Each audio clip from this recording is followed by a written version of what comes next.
Bonsoir, mesdames, bonsoir, messieurs, chers collègues, chers étudiants. Je suis vraiment très très heureux aujourd'hui d'ouvrir cette session, cette conférence sur l'accès aux médicaments, un défi global. Je défends cette vision d'un bien public mondial. Il faudra que les efforts de recherche soient récompensés, c'est logique, mais il faudra que nous luttions collectivement à travers cette initiative contre toute forme de rétention, contre ce qui serait inacceptable que dans tel ou tel pays, en particulier dans les pays les moins développés, on n'ait pas l'accès aux vaccins.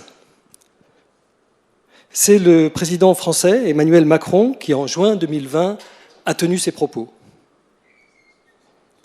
En décembre 2020, la France achetait 200 millions de doses vaccinales pour 67 millions d'habitants, aux dépens d'un certain nombre de pays qui n'ont pas pu en profiter dans le même temps.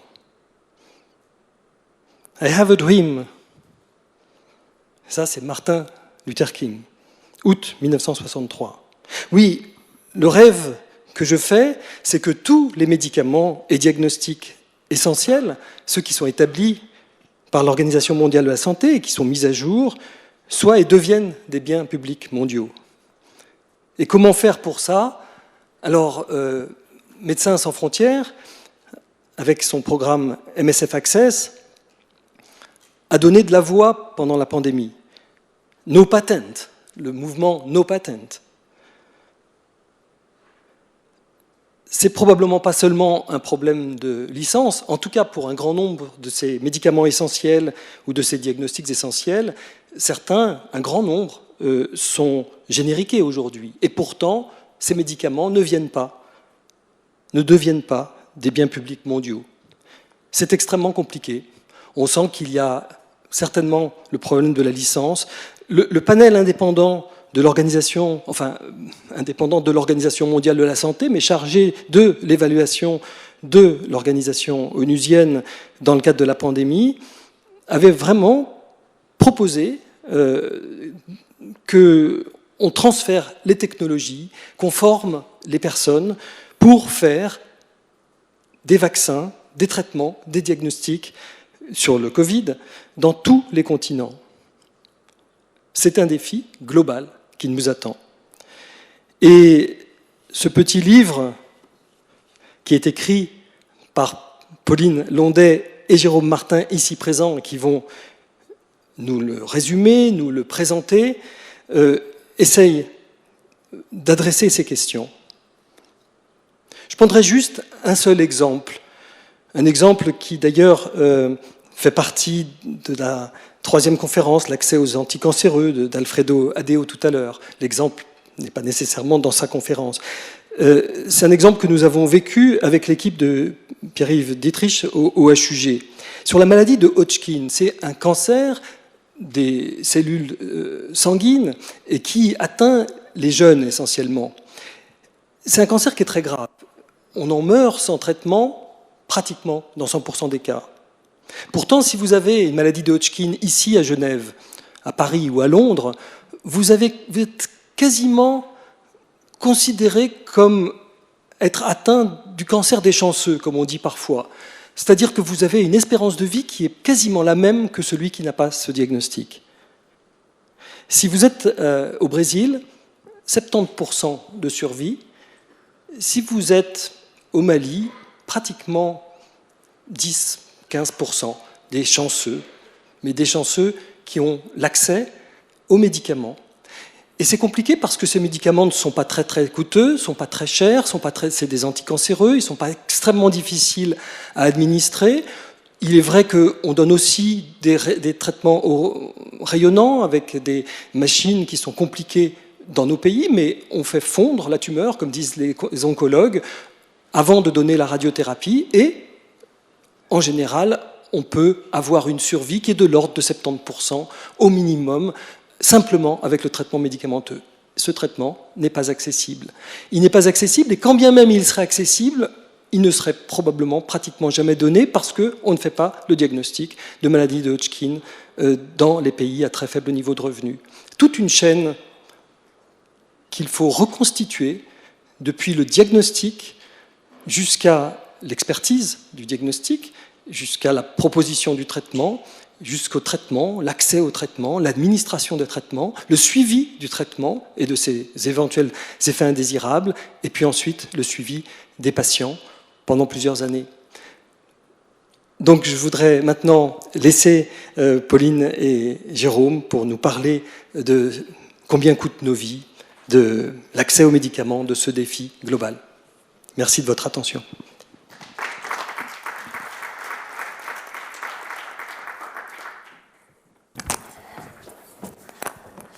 Bonjour, je suis Catherine Marie. Je suis journaliste scientifique et je vais modérer cette conférence. Je travaille pour le journal Le Monde en France et pour Le Temps également. Et je voulais vous remercier, Antoine Flao, pour cette introduction sur le sujet, pour cette introduction avec cette belle utopie de I Have a Dream. Et je rappelle que vous êtes directeur de l'Institut de santé globale à l'Université de Genève. Je vais maintenant introduire Pauline Londex et Jérôme Martin, qui sont les co-auteurs du livre « Combien coûtent nos vies ?», paru en septembre 2022 aux éditions 10-18, et qui sont également cofondateurs en 2019 de l'Observatoire pour la transparence dans les politiques du médicament. Donc Pauline Londex est autrice, elle est l'autrice de nombreux rapports sur les politiques du médicament qui concernent l'infection au VIH, le diabète, la tuberculose, ou encore les hépatites virales.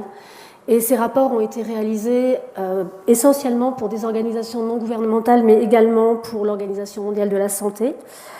Elle a une reconnaissance, son expertise est reconnue, et lui vaut d'être membre depuis 2017 du comité d'éthique de l'Institut Pasteur. Jérôme Martin, lui, est enseignant, et il est impliqué depuis de nombreuses années dans la lutte contre l'infection par le VIH, notamment au sein de SIDAction. Il a également été président d'ACT UP Paris au début des années 2000 et il y a acquis une expérience sur la question d'accès au traitement et aux soins dans ce domaine, notamment dans les pays pauvres. Donc je vous laisse la parole.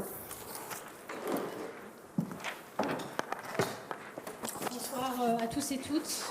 Un très grand merci pour cette introduction, professeur Antoine Flao et à vous, Catherine Marie. Je voudrais commencer par remercier chaleureusement les HUG, les hôpitaux universitaires de Genève et l'Université de Genève pour l'organisation de cette conférence à laquelle on est vraiment ravis de participer. Et peut-être, avant de laisser Jérôme parler dans un premier temps du livre, simplement dire qu'avec ce livre « Combien coûtent nos vies ?», on a essayé de faire quelque chose de synthétique, de court, mais de clair. Et notre idée, c'était que peut-être une lecture d'une heure ou deux, quelqu'un qui ne connaisse pas vraiment les questions d'accès aux médicaments, qui ne connaisse pas vraiment les problématiques de médicaments, puisse comprendre, se poser un certain nombre de questions et réfléchissent à, par exemple, au but de la recherche biomédicale si elle ne répond pas aux besoins de santé des personnes qui en ont besoin, ou alors aux questions éthiques qui entourent la disponibilité des médicaments et leur accessibilité en Europe, mais aussi dans les pays à bas et moyens revenus. Donc je vais laisser Jérôme prendre la suite et je finirai cette intervention. Merci Pauline. Bonjour à tout le monde. Donc comme Pauline, je remercie les organisateurs. Et donc je vais vous présenter très rapidement le livre, en tout cas le début du livre. Combien coûtent nos vies? Déjà le titre, c'est un slogan qu'ACT UP Paris, donc que j'ai pu présider, a choisi pour la manifestation qu'on organisait le 1er décembre, la Journée mondiale de lutte contre le sida, en 2008. Et à cette époque, on visait à sensibiliser à partir de ce mot d'ordre-là sur deux thématiques. D'une part, la question du prix du médicament dans les pays du Sud, qui était un blocage pour un accès universel au traitement. Et de l'autre côté, sur les politiques qui étaient menées en France d'austérité, qui commençaient déjà à attaquer l'hôpital ou l'assurance maladie, donc le système de santé solidaire. Et en fait, on ne faisait aucun lien entre les deux, en tout cas à l'époque. L'objectif de ce livre, c'est notamment de montrer à quel point des constats qu'on pouvait faire dans les pays du Sud, dans les pays pauvres, sont valables aussi dans les pays riches. Ça ne veut pas dire que ça serait plus ou moins grave dans un pays ou dans un autre, mais il y a eu une vraie demande de la part de nombreux militants des pays du Sud que l'on soutenait dans leur combat pour l'accès au traitement, pour les génériques, contre les brevets, qui nous ont dit posez aussi ces questions-là dans vos pays aussi. C'est un système global qui pose problème. Alors ce système global, donc les interventions suivantes reprennent en fait les premières sections de notre livre. Au tout début, on a montré à quel point le système actuel, qui est marqué par l'inscription des biens de santé dans des logiques commerciales, dans des logiques de profit, dans des logiques marchandes, ne réussissait pas toujours à répondre à l'ensemble des besoins des populations. Donc un exemple nous sera donné tout à l'heure à partir de la question des maladies tropicales négligées.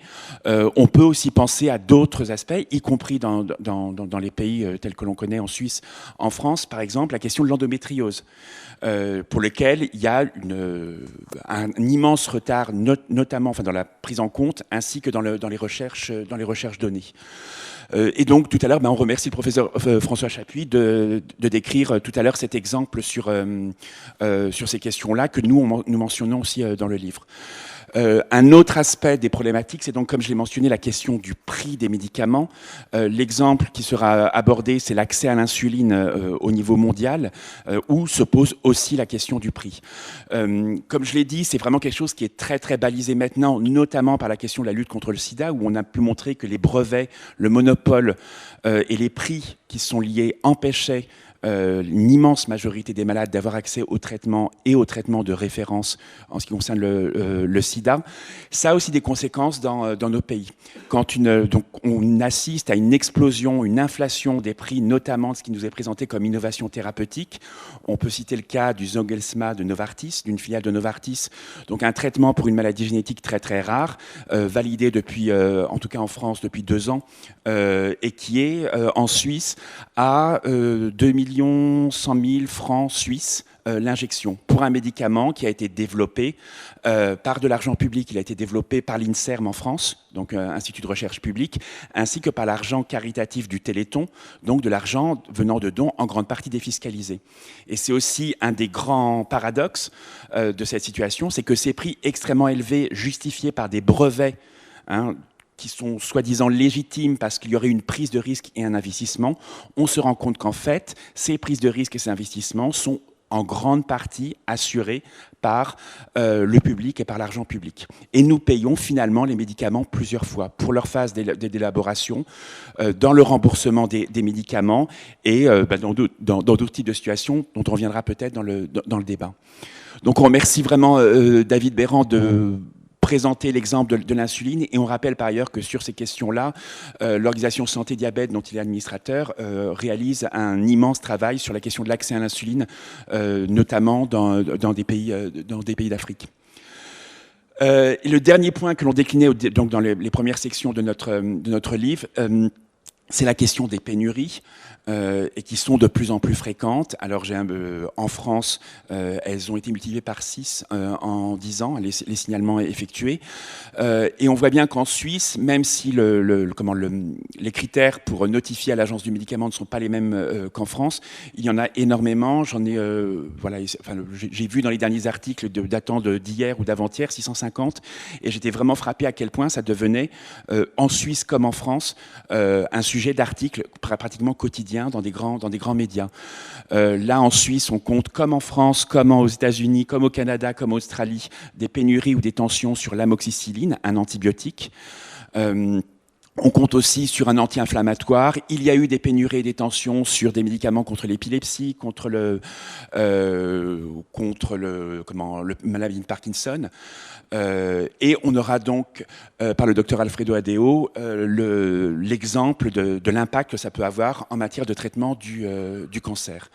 Donc voilà, donc la conférence qui va suivre, les interventions qui vont suivre vont pouvoir développer ce qu'on a présenté comme étant la description des problèmes qui sont posés aujourd'hui par cette logique d'un système de santé qui est avant tout assuré par le privé, même s'il y a beaucoup d'argent public, qui est avant tout conduits par des logiques commerciales et de profit, et qui n'arrivent pas à répondre à tous les besoins en santé. Et pour poursuivre l'intervention de Jérôme, l'un des objectifs du livre, c'était vraiment pas de s'arrêter à ces constats. C'est-à-dire que ces constats sont essentiels pour comprendre le système de santé, le système autour du médicament et des produits pharmaceutiques, de leur développement, de leur production. Mais on voulait absolument pas s'arrêter à ces constats. Et on voulait absolument qu'une partie du livre, donc c'est la dernière, porte sur les solutions qui existent. Parce que dans différents pays, des solutions sont mises en place à différents niveaux pour essayer de trouver des solutions alternatives à cette situation. Donc, par exemple, on cite la production publique de médicaments, c'est-à-dire que pour des médicaments, les médicaments essentiels qui sont en rupture, que Jérôme a mentionné, notamment l'amoxicilline, etc., ces médicaments-là essentiels, on considère qu'ils devraient être produits publiquement pour qu'il y ait une sécurité sanitaire garantie aux personnes. Parce qu'on peut se poser cette question, est-ce normal que des médicaments qu'on sait synthétiser depuis plus d'un siècle, pour certains, soient en rupture dans les hôpitaux à Paris ou ici ou ailleurs dans les pays en développement. Et donc, on cite par exemple dans le livre l'exemple du Brésil et de toute la politique industrielle qui a été mise en place au Brésil au cours des 30 dernières années pour développer à la fois la production de matières premières, donc de principes actifs pharmaceutiques sur des médicaments, aussi des biomédicaments et aussi des vaccins et des diagnostics. Donc on considère que cette production publique, elle a un intérêt pour garantir la continuité de la sécurité sanitaire et aussi pour permettre, bien sûr, de permettre l'accès à la population à ces traitements. Parce que c'est aussi le fait de disposer de solutions comme la production publique, ça permet dans le rapport de force entre les autorités sanitaires et les industriels, pour le pays, d'avoir plus de poids dans les négociations et de dire si vous nous demandez un prix trop élevé, eh bien nous, on demandera à nos laboratoires publics de prendre en charge la production pour notre population. Et c'est ce que le Brésil a réussi à faire pour de nombreux traitements, y compris des traitements contre le cancer, y compris des traitements contre le VIH-Sida et les hépatites virales. Donc on considère que ça, c'est une piste essentielle qui doit être à la fois poursuivis au Brésil ou dans d'autres pays à bas et moyens revenus, mais également en Europe et dans des pays à haut revenu.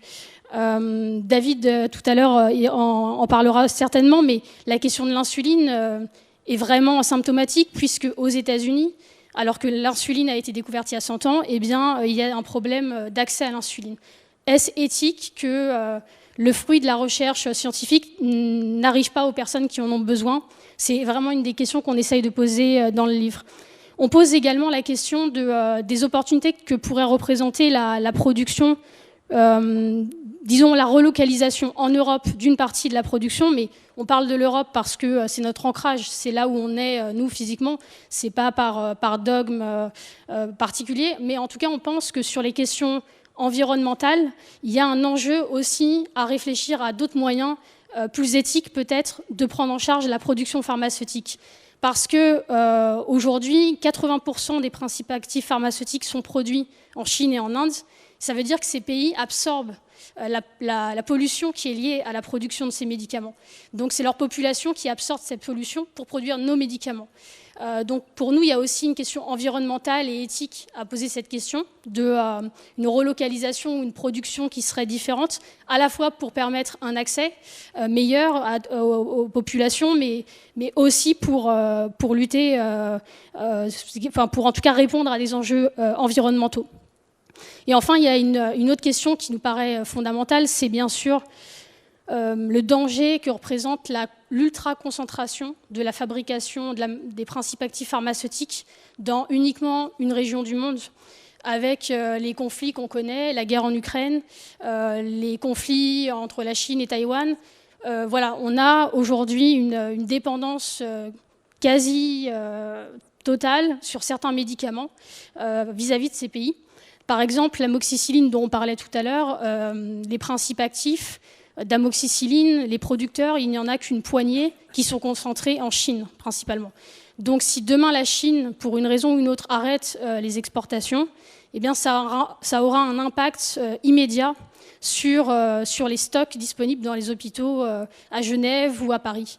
Et ça, c'est pas uniquement une supposition, et je conclurai ici, mais c'est pas seulement une hypothèse. En fait, on a vu, cette situation a eu lieu pendant la première vague du Covid. En avril 2020, en fait, la Chine avait interrompu la production de certains sites au moment où le Covid est apparu en décembre 2019.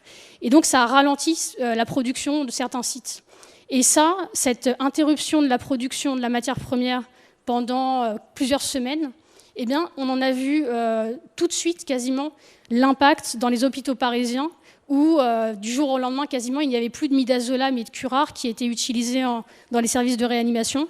Bon, c'était évidemment, ça se croisait avec une explosion de la demande, bien sûr, mais on a vu tout de suite l'impact que ça a eu. Donc, je crois que les médicaments ne sont pas des biens commerciaux comme les autres, et il faut que les États réfléchissent à des politiques publiques qui permettent à la fois d'assurer l'accès, garantir l'accès à toutes les populations. Et c'est pour ça qu'en 2019, en fait, notre observatoire a été créé après l'adoption d'une résolution à l'Assemblée mondiale de la santé sur la transparence sur les marchés pharmaceutiques. Et nous, on plaide vraiment pour cette transparence parce qu'on estime qu'on a besoin de rationnel pour que les États puissent prendre les bonnes décisions en matière de politique pharmaceutique. C'est-à-dire, est-ce normal que le médicament dont parlait Jérôme, à 2 millions d'euros ou 2 millions de francs suisses l'unité, soit vendu au système de santé à ce prix-là, alors qu'il a déjà été financé par des fonds publics? Donc on considère que pour que les gouvernements puissent arbitrer sur ces prix des médicaments, il faut réinjecter du rationnel, de la transparence, des éléments concrets, pour sortir d'une forme de dogme où le privé absorberait tous les risques et le public n'en absorberait pas, alors que les exemples qu'on a tendent à prouver l'inverse.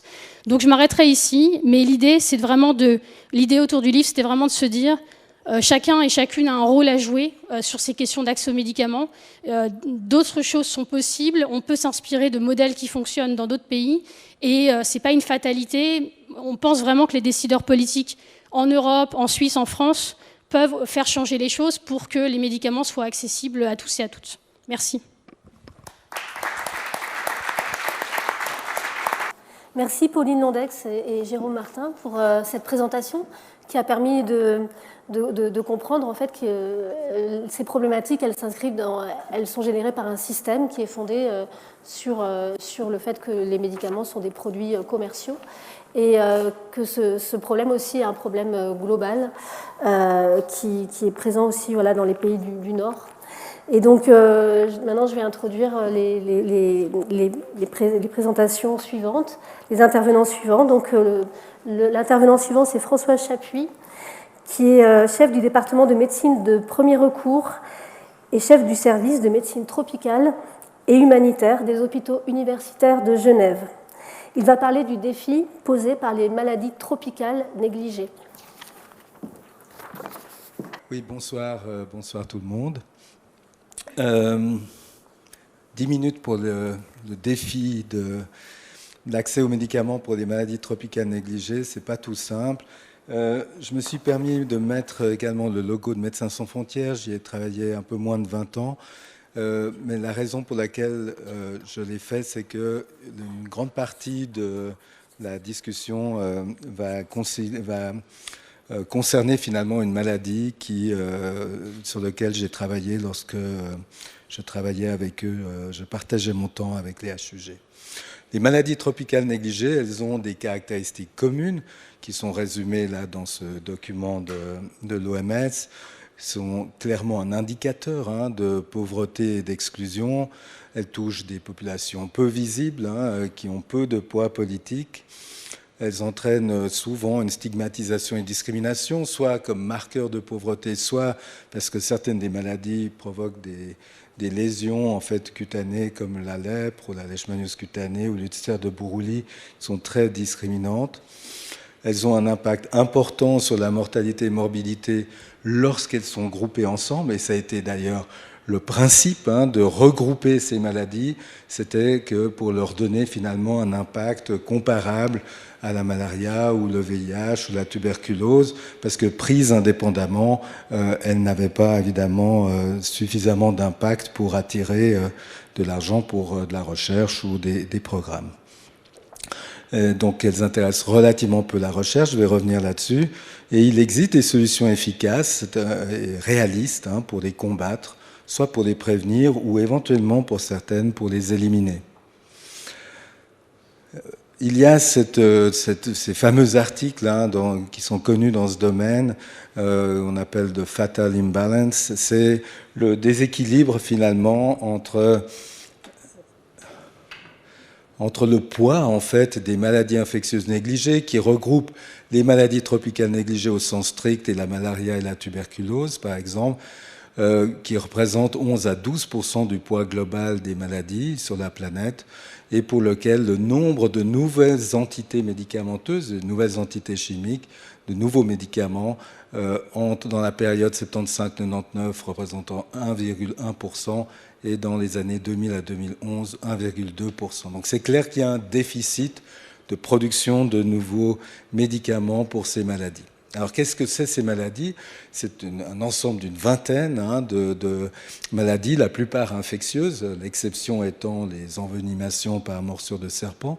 Tous les autres, c'est des maladies bactériennes ou parasitaires ou virales. Et j'ai choisi une parmi celles-là qui est la trypanosomiase humaine africaine.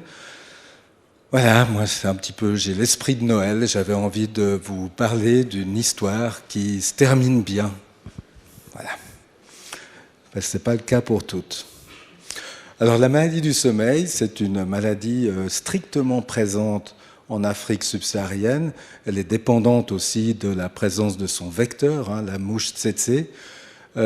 C'est une maladie qui touche vraiment des zones rurales, reculées, difficiles d'accès.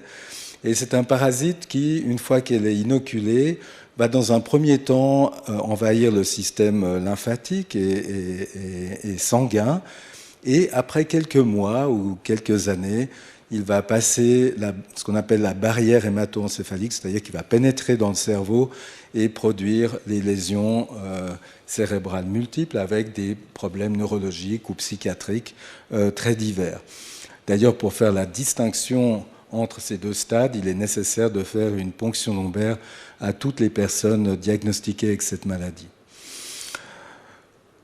Pendant très longtemps, depuis le début du siècle passé, le seul traitement existant pour traiter les stades neurologiques, donc les deuxièmes stades, étaient des médicaments à base d'arsenic. Le dernier d'entre eux était le mélarsoprol, utilisé depuis 1949, qu'on continuait encore à utiliser jusqu'au début des années 2000. On va revenir là-dessus.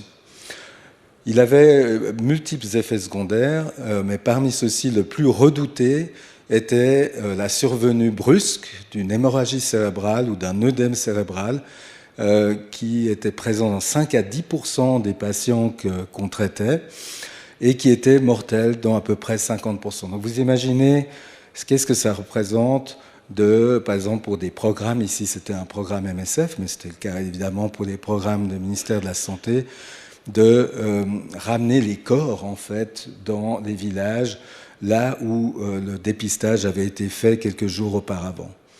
Donc on avait une mortalité attribuable au traitement de 3 à 6%, et en plus on avait des problèmes croissants de résistance en fait à ce médicament. Et pourtant, on en est même à la fin des années 90, tout début des années 2000, on savait qu'il y avait un autre médicament efficace, plus sûr, qui s'appelle l'eflornithine. Et je vais vous raconter un petit peu son histoire en 1 ou 2 minutes. C'est un médicament dont à la fin des années 70 avait été développé en fait pour certains cancers, notamment le cancer de la vessie.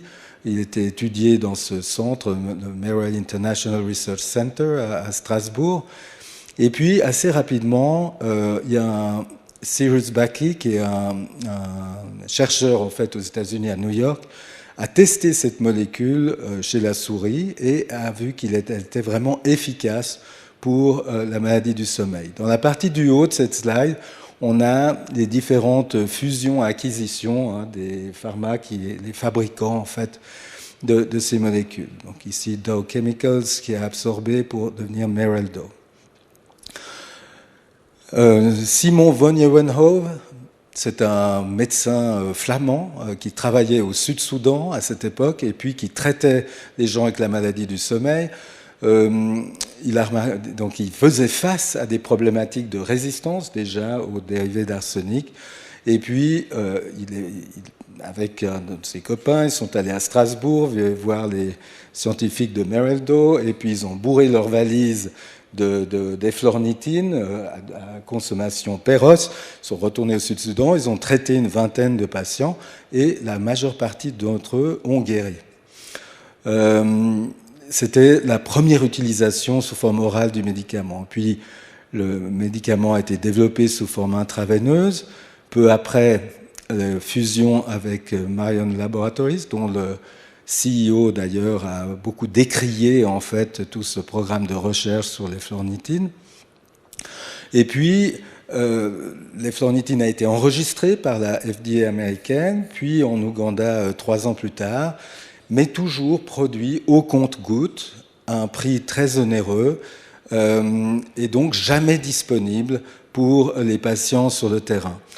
Marion Mereldo a donné la licence à l'OMS, et là, on a pendant presque une dizaine d'années, il y a eu des tentatives de l'OMS, ensuite l'OMS avec l'appui d'MSF, de trouver un autre producteur de l'efflornithine, mais toutes ces tentatives ont été sans succès. Les prix qui étaient annoncés de production étaient trop importants. 2 événements à la fin des années 90. Le premier événement, c'est la création d'Aventis suite à la fusion d'Urs Marion Roussel et de Rune Poulenc.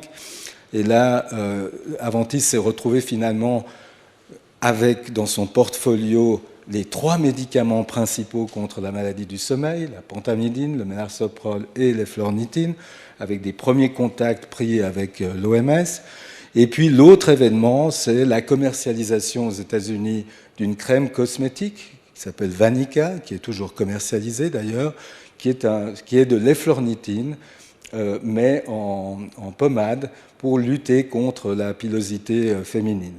Rappelons que c'est un anticancéreux, donc ça diminue la production des follicules pileux, et ça marche aussi pour ça. Donc ça a généré une campagne médiatique évidemment très intense, notamment portée par MSF, et sa campagne d'accès qui était née 2 ans auparavant. Donc tout ça a été un catalyseur des accords en fait entre Aventis, puis ensuite Sanofi-Aventis, puis Sanofi, avec l'OMS, de production et de donation en fait des médicaments contre la maladie du sommeil, plus un programme de 5 millions par année de soutien en fait à l'OMS pour la lutte contre la maladie du sommeil. Donc quelque chose là, ça s'arrête en 2016, mais ça a été poursuivi encore jusqu'à maintenant. Alors l'efflornithine, enfin, au tout début des années 2000, dans les programmes MSF, on a pu commencer à l'utiliser. Et assez clairement, il a tenu ses promesses. C'était beaucoup plus serein, l'ambiance dans les unités d'hospitalisation.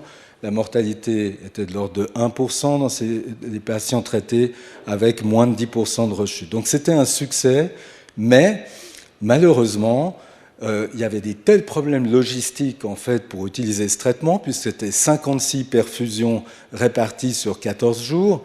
Il fallait donc des besoins infirmiers très importants, également la nuit pour les perfusions nocturnes, et puis une logistique vraiment lourde, malgré la fabrication de ces kits. Là, dans le centre logistique de MSF à Bordeaux, on a ces boîtes de 1 mètre sur 1 mètre sur 1 mètre, de 35 kilos, ça suffisait pour traiter 2 patients. Donc vous imaginez l'effort qu'il faut pour amener tous ces traitements dans les zones les plus reculées d'Afrique subsaharienne. C'est là que le DNDi entre en scène. Le DNDi, c'est le Drugs for Neglected Disease Initiative. C'est une organisation à but non lucratif qui a été créée en 2003 avec 7 partenaires fondateurs, dont MSF, mais également des instituts de recherche dans les pays du Sud, avec l'objectif de développer des nouveaux médicaments pour les maladies ou plus largement les patients négligés. C'est clair que c'est on appelle un partenariat de développement de produits. C'est une entité en fait qui récolte de l'argent de multiples horizons, des fonds publics, de fondations, etc., mais également des fonds privés, avec un bon mix, avec aucun fonds qui finance plus que 25%, c'est dans leur règlement, la règle du DNDi, pour garder une bonne indépendance. Et il couvre vraiment tout le spectre de développement, de la découverte de molécules actives à l'accès au plaidoyer. Donc c'est une manière de décharger en fait les investissements financiers des pharma pour, disons, à l'aide en fait de fonds divers. Donc le DNDi, il y a 3 actes majeurs, je dirais, dans l'évolution de traitement pour la maladie du sommeil. Le premier acte, c'est diminuer ce traitement des fluornitines par voie intraveineuse de 14 à 7 jours et de le donner seulement 2 fois par jour au lieu de 4 fois. Plus besoin de perfusion la nuit, etc. Et de l'associer à un traitement oral qui s'appelle le Nifurtimox. Un excellent traitement pour la maladie du sommeil qui a été intégré dans la liste de l'OMS et qui rapidement s'est imposé comme traitement de première ligne à peu près partout et qui a remplacé progressivement le mélasoprol en première ligne. Mais ça reste un traitement par voie intraveineuse, ça reste une logistique compliquée. Le deuxième acte, c'est le développement du fexinidazole. C'est une molécule qui avait été abandonnée à la fin des années 70 par Hearst, qui était c'est Hearst, Marion Roussel, etc. On a vu tout ce programme de fusion, qui a été redécouverte par le DNDi dans un processus de screening de molécules. Le DNDi s'est accordé avec Sanofi pour répartir les tâches et les responsabilités. Le DNDi, s'occupant de tout le développement et des études cliniques qui ont été menées entre 2009 et 2017 et qui a abouti à un premier traitement oral efficace sur les 2 stades, d'une durée de 10 jours, avec 2 dosages un peu différents, un peu plus fort les 4 premiers jours et puis plus faible les 6 suivants, mais qui doit être pris avec un repas, donc quelques contraintes quand même avec l'utilisation de ce médicament. Il s'est révélé aussi efficace que le NECT, sauf dans les maladies très avancées. Il a été enregistré par l'Agence européenne des médicaments en 2018, intégré dans les guidelines de traitement OMS en 2019 et une première utilisation de terrain depuis 2020. Donc là, on a un traitement par voie orale, un petit peu compliqué d'utilisation encore, 10 jours de dosages différents, etc. Donc il nécessite généralement une hospitalisation, mais qui permet d'être déployé déjà assez plus largement et pour la plupart des patients qui n'auront plus besoin d'une ponction lombaire pour définir le stade, puisqu'il est actif sur les 2 stades.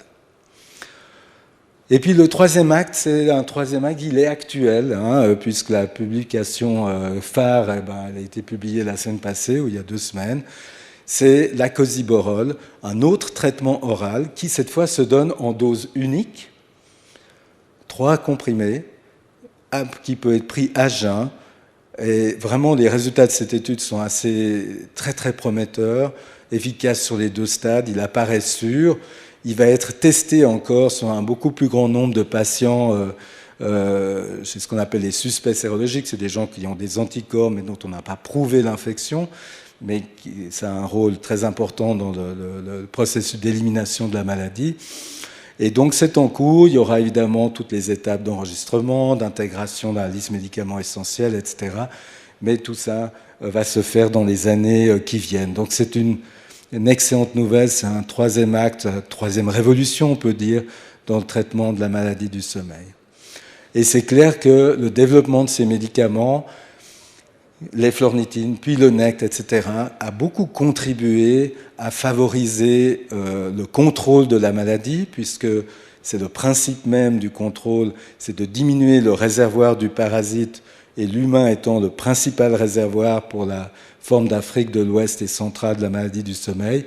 Et on voit vraiment une baisse du nombre de cas annuels avec les objectifs 2020 qui ont été plus que remplis, qui étaient de moins de 2000 cas par an, et puis un objectif de 2030 de l'OMS d'arriver à un arrêt complet de la transmission, donc 0 cas de maladie du sommeil. Et c'est sûr que ça passe, comme vous l'imaginez, par ce progrès massif qui a été accompli dans le traitement de cette maladie, avec des nouveaux médicaments qui permettent d'une part de simplifier également la démarche diagnostique, et même avec la Cosiborole, de ne même plus avoir besoin de prouver la présence de la maladie dans le futur. Malheureusement, ce scénario, il n'est pas extrapolable à toutes les maladies tropicales négligées. C'est un groupe de maladies très hétérogène, avec des problèmes d'accès aux médicaments très divers, qui va de l'absence totale de traitement, comme pour la rage par exemple, à une insuffisance de production. On pense le praziquantel qui est distribué dans les écoles pour le contrôle de la schistosomiase, il n'est pas produit en quantité suffisante. Il y a des problèmes d'arrêt de production, comme l'antivenin de choix en Afrique subsaharienne, qui était le Favafric, ou des médicaments simplement trop chers, comme la miltefosine pour la leishmaniose. Mais là, je m'éloignerais pas mal de l'esprit de Noël si je devais m'attarder sur ces exemples-là, mais ils sont bien présents et à vrai dire, ils dominent le tableau. Et je vous remercie pour votre attention.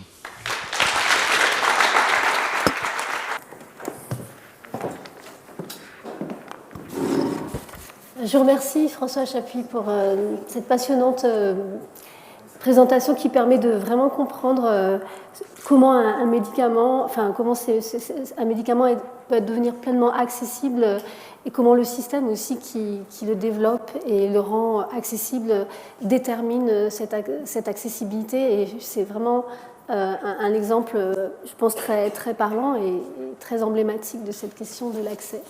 Donc je vais introduire maintenant le deuxième intervenant, qui est David Béran, et qui est professeur assistant au département de santé et médecine communautaire de la faculté de médecine de l'Université de Genève, qui est membre du centre facultaire du diabète, collaborateur scientifique du service de médecine tropicale et humanitaire des hôpitaux universitaires de Genève. Et il va expliquer pourquoi, 100 ans après sa découverte, l'accès à l'insuline reste problématique.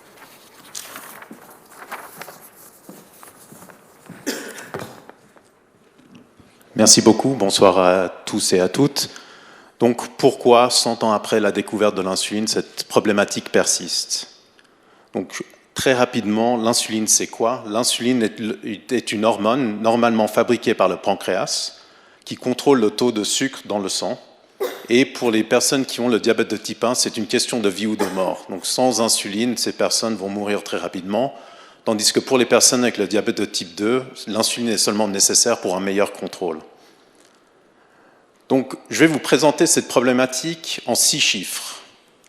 Donc, 9 millions, 100, 8, 3 est égal à plus que 90%, donc c'est plusieurs chiffres ensemble, 8,7 et 7,5. Vous inquiétez pas, il n'y a pas un examen à la fin. Donc, pour commencer, les 9 millions, ça représente 9 millions de personnes dans le monde qui ont besoin de cette insuline pour leur survie au quotidien. On voit que sur cette carte, c'est une problématique mondiale qui n'épargne pas les pays pauvres, les pays riches. Et en Suisse, on compte environ plus de 20 000 personnes qui ont besoin d'insuline au quotidien pour leur survie. Les 100, comme ça a été présenté, c'est les 100 ans. Donc en 1921, on a la découverte de l'insuline par 2 chercheurs à l'Université de Toronto qui montrent, comme l'ont présenté Pauline et Jérôme, l'importance des universités dans le développement de nouveaux traitements. En 1922, donc il y a 100 ans, on a la première utilisation de l'insuline par un enfant de nouveau au Canada. Et là, sur cette photo, vous voyez une jeune fille avant et après son traitement à l'insuline. Et malheureusement, au jour d'aujourd'hui, en 2022, on estime qu'une personne sur 2 au niveau mondial n'a pas accès à l'insuline à cause de problématiques liées au prix et à la disponibilité de ce médicament. Donc le 8 représente 8 étapes complexes. Quand on pense, et le professeur Chapuis, Pauline, Jérôme l'ont aussi présenté, un médicament doit suivre un parcours assez complexe pour sortir d'un labo et arriver chez un individu qui doit l'utiliser. Donc on a cette première étape de découverte, recherche et développement d'innovation, et comme on l'a vu, c'est un rôle important des universités, et je pense qu'on peut être fier d'être ici à l'Université de Genève, qui participe activement à cet élément de recherche et de développement et d'innovation. Ensuite, il y a l'élément de fabrication. Il faut fabriquer ces médicaments. Malheureusement, les universités, les institutions publiques ne fabriquent pas les médicaments, et comme l'ont présenté Jérôme et Pauline, on dépend vraiment du secteur privé pour cette étape clé. Les médicaments doivent être enregistrés pour être mis sur le marché, donc plusieurs études cliniques, et c'est une étape clé pour garantir l'accès à des médicaments de qualité qui sont efficaces pour la population. En Suisse, on a de la chance, bon, on peut en débattre, c'est que le prix et le remboursement est défini par certaines règles, et en Europe, ces règles sont là pour définir le prix du médicament pour le système et pour le patient. Aux États-Unis et dans beaucoup de pays à faible et moyen revenu, ce rôle n'est pas joué par les gouvernements, et donc les prix sont fixés par le marché. Ensuite, ces médicaments, comme l'a présenté François Chapuis, doivent arriver aux populations, que ce soit ici à Genève ou au fin fond de la République démocratique du Congo.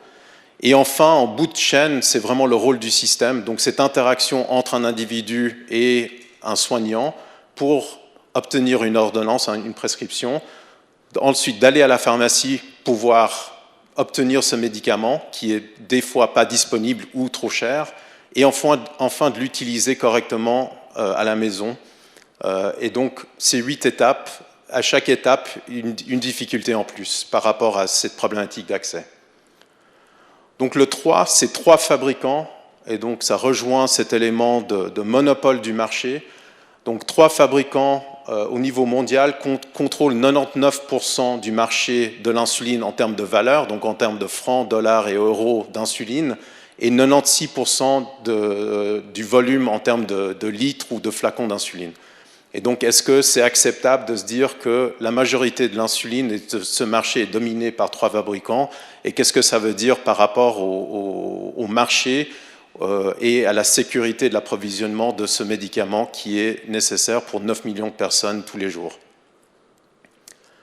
8,7, c'est presque 9 fois plus cher entre le prix de fabrication et le prix patient ici en Suisse. Donc des estimations par des collègues faites en 2018, qui incluent une petite marge pour le fabricant, estiment qu'un flacon d'insuline est fabriqué à 3,22 francs.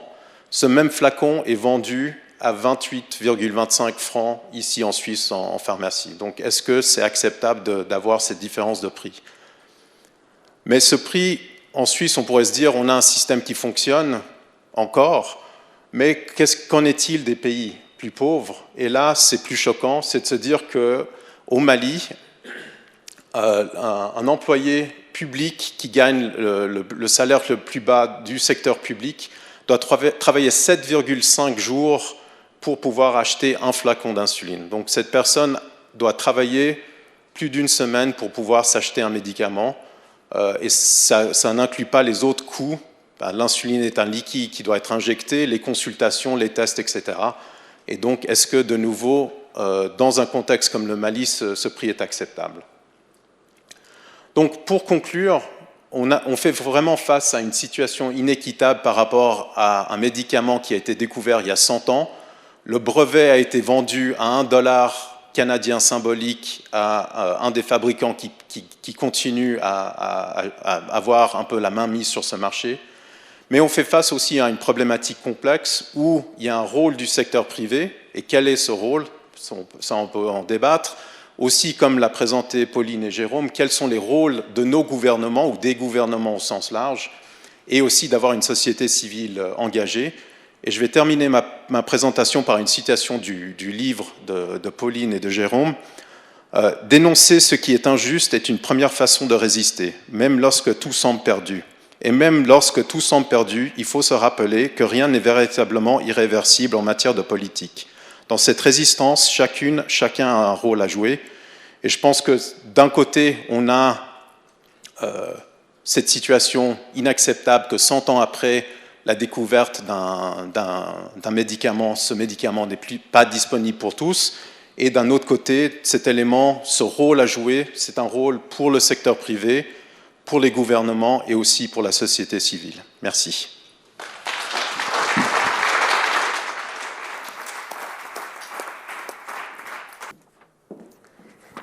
Merci David Béran pour cette présentation qui en appelle à la responsabilité de chacun d'entre nous et des gouvernements sur cette question du prix des médicaments qui est déterminé par le marché. Et je vais maintenant introduire le troisième intervenant, qui est Alfredo Adeo, qui est un expert international sur les cancers thoraciques et qui est médecin-chef du service d'oncologie des hôpitaux universitaires de Genève et responsable du centre du cancer du poumon. Merci. Bonsoir à tous et toutes. Je suis ravi et vraiment honoré de pouvoir participer à cette conférence et pouvoir donner un peu un avis pour ce qui concerne la partie oncologique et parler un peu en manière un peu différente de ce qui se passe en oncologie. Souvent, je me retrouve à parler des prix des médicaments qui sont très chers et qui rendent l'accès aux médicaments difficile. Mais aujourd'hui, on va parler d'un aspect que, il faut me croire, c'est relativement sous-estimé par la communauté oncologique. Au moins, on ne parle pas trop de ça. Et c'est un problème important. Avant de commencer, je me permets comme ça, on sait de vous faire participer un peu à la conférence. Et là, je vous demande de participer. Je ne peux pas vous projeter de question pool, mais on va vous demander de lever la main. Vous croyez que le problème pénurie et d'accès aux médicaments, c'est plus fort en Suisse que dans le monde entier? Si vous croyez ça, il faut lever la main. Si vous croyez que c'est un problème global qui ça concerne la Suisse et le monde entier, il ne faut pas lever la main. Donc si vous croyez que ce problème concerne ou impacte que la Suisse, merci de lever la main. Si vous croyez que c'est un problème global, il ne faut pas lever la main. Je ne sais pas si c'est clair. On commence. 1, 2, 3. Si c'est que la Suisse, levez la main. Ok, la majorité croit que c'est un problème global. On verra. Alors, est-ce qu'on a un problème? Là, je me permets de projeter, désolé, je veux juste tourner pour vous montrer.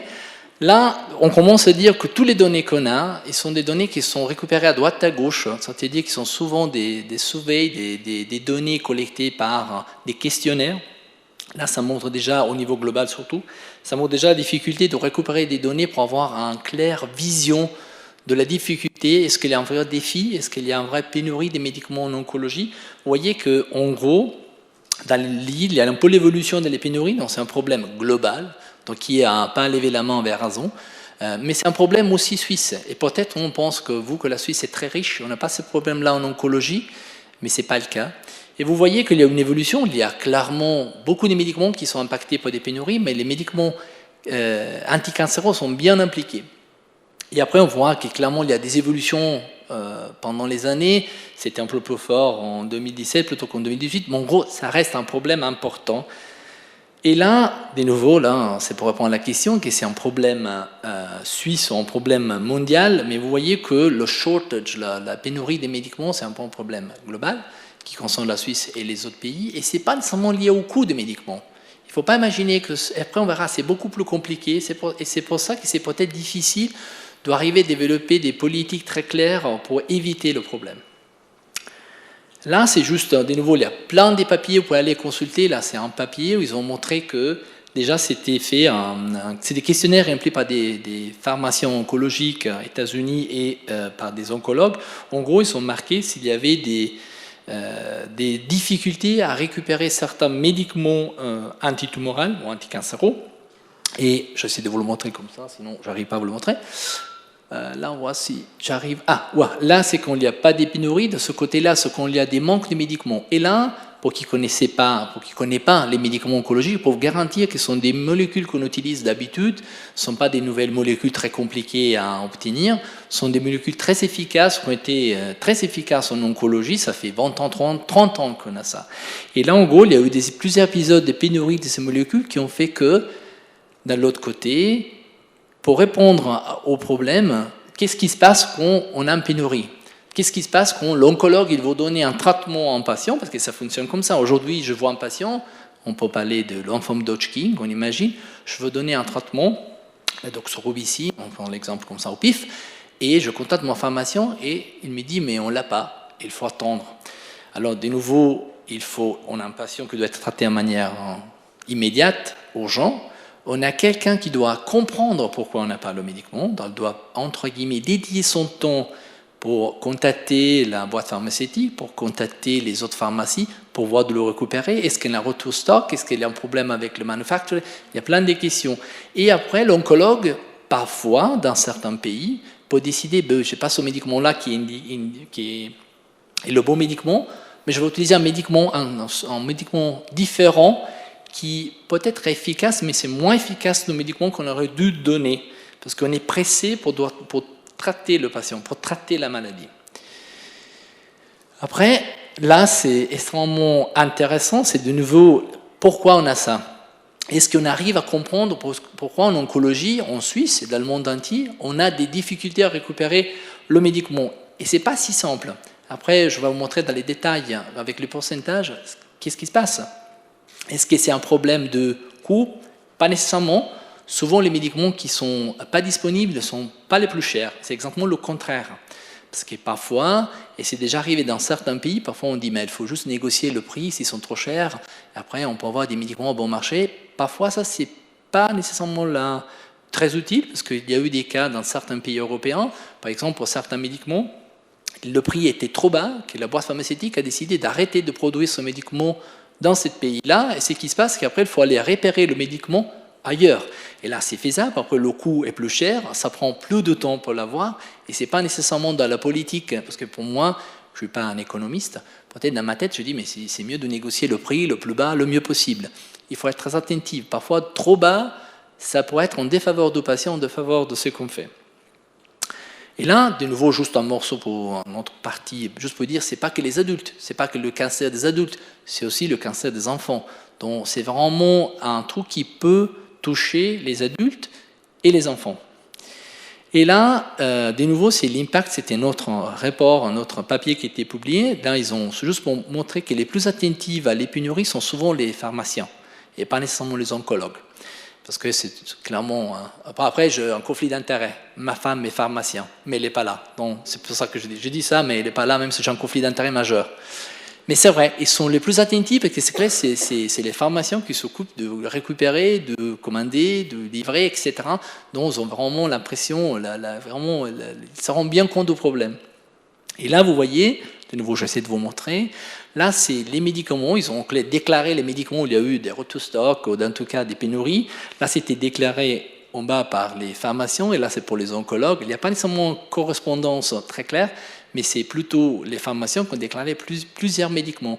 Et tous ces médicaments, vous voyez, par exemple, il n'y a pas d'immunothérapie, je ne sais pas, vous êtes familier avec ça, immunocheckpoint inhibitor, c'est une molécule qu'on utilise beaucoup, des thérapies ciblées sont beaucoup, ils ne sont pas là. Ce ne sont pas les médicaments plus chers le problème. Le problème, ce n'est pas le coût des médicaments. Ce n'est pas ça la cause de la pénurie. Alors, pourquoi on a ce problème? Il y a plusieurs facteurs, mais c'est des problèmes de production souvent. Ça pourrait être des productions de qualité, parfois ils ont des problèmes, ils disent ça va, il y a malheureusement un retard, ça prendra au lieu qu'une semaine, 2 semaines pour produire un certain médicament. Il y a parfois le fait que, pour certains médicaments, tout d'un coup, il y a un augment de demande.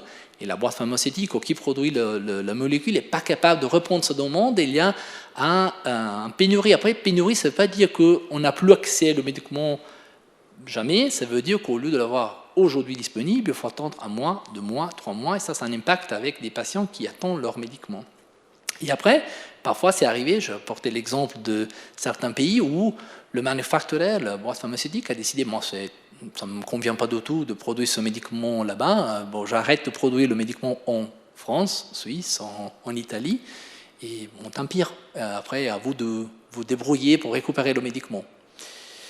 Alors là, était en papier, je ne sais pas si vous arrivez à le lire, mais en tout cas, l'European Society of Medical Oncology, c'est la société européenne des oncologues médicaux, a essayé de développer des recommandations. Parce que, ok, merci Alfredo, merci de nous dire on a un problème, on a compris que ce n'est pas clair pourquoi, déjà, merci de nous avoir bien aidé, mais comment on peut éviter de faire ça, ou comment on peut nous tous travailler ensemble pour arriver à réduire l'impact et éviter si on peut des pénuries et surtout de ne pas exposer le patient à cette stress. Parce que de nouveau, un patient qui vient vers moi avec un cancer, à qui je dois dire « désolé, on n'a pas la molécule parce qu'on est en pénurie aujourd'hui », je ne sais pas si à juste titre, il ou elle comprendra pourquoi et l'acceptera. Là, il y a plusieurs facteurs qui sont comme possible des recommandations majeures de qu'est-ce qu'on peut faire pour éviter ça. Je ne vais pas trop dans les détails, mais en gros, la première chose à faire, c'est que, par exemple, nous, on ne le fait pas tout le temps, c'est par exemple de travailler ensemble pour faire une liste des médicaments qui sont essentiels en oncologie, travailler avec notre pharmacien déjà pour faire cette liste-là, essayer le plus possible de collecter et reporter s'il y a des pénuries, s'il y a un auto-stock, s'il y a des problèmes majeurs qui sont arrivés pendant l'année, comme a été fait. Il y a aussi, oui, il faut aussi clairement incentiver l'infrastructure improvement, ça veut dire aussi travailler avec le boîte pharmaceutique pour essayer de prédire si ça peut arriver, parce que ça, souvent, nous, on ne le sait pas, mais qui produit le médicament est au courant de ça. Et ça sont des aspects qu'on doit absolument garder, et c'est le plus possible de prédire dans la mesure du possible. Là, juste de nouveau, pour arriver à les conclusions. C'est un problème réel, c'est un problème qui ne concerne pas, ça n'a rien à voir avec le coût du médicament. C'est beaucoup plus compliqué que ça. Ça concerne le médicament pour les adultes, ça concerne le médicament malheureusement pour les enfants, ça concerne la Suisse, ça concerne tous les pays. Ça n'a rien à voir avec le fait que la Suisse est riche, donc ça veut dire qu'elle n'est pas impactée. Elle est impactée comme les autres pays au niveau mondial. Comment on peut faire pour essayer de réduire ce problème? Mais c'est clair, pardon, il y a différentes exigences. La première chose, c'est de reporter et collecter qu'il y a un problème. Chaque fois qu'il y a effectivement une pénurie d'un médicament, il faut faire une liste. Il faut discuter au niveau clairement du gouvernement pour essayer de sensibiliser le plus possible à cet aspect qui est extrêmement important. Il faut créer des groupes de travail avec les pharmaciens, les oncologues, pour pouvoir le plus possible faire des listes des médicaments qui sont, surtout pour l'oncologie, qui sont considérés comme essentiels. Ça, c'est absolument la priorité. Et ça, c'est la seule manière d'essayer, et ce n'est pas seulement le coût de nouveau des médicaments qui nous permettra d'éviter des pénuries dans le futur. Donc, j'espère que ça c'est relativement clair. Il y a beaucoup de choses. Il y a aussi des autres aspects que je n'ai pas touchés dans ma présentation. Peut-être on va l'aborder pendant la discussion. Parfois, la pénurie, c'est une raison pour laquelle on n'a pas accès aux médicaments. Après, parfois, il y a des autres raisons pour lesquelles on n'a pas accès aux médicaments qui sont liées à des médicaments qui sont approuvés, mais pas nécessairement, qui sont remboursés, qui sont approuvés, pardon, mais pas remboursés. Mais ça, c'est un sujet peut-être qu'on va discuter pendant notre discussion. Et avec ça, je me arrête. Et là, c'est un message très important. Nous, on doit tout faire pour éviter vraiment que les personnes atteintes d'un cancer payent ce prix-là. Là, c'est à nous d'éviter le plus possible, d'ajouter un extra niveau de stress concernant leur maladie, qu'on dit, malheureusement, on est désolé, c'est une molécule qui fait 60 ans qu'on utilise, mais on est auto-stock pour des questions XZ. Et là, il faut que nous travaille tout ensemble avec les institutions pour éviter le plus possible, ou réduire le plus possible cet aspect-là qui est un problème réel qu'il ne faut pas sous-estimer. Et je vous remercie de votre attention.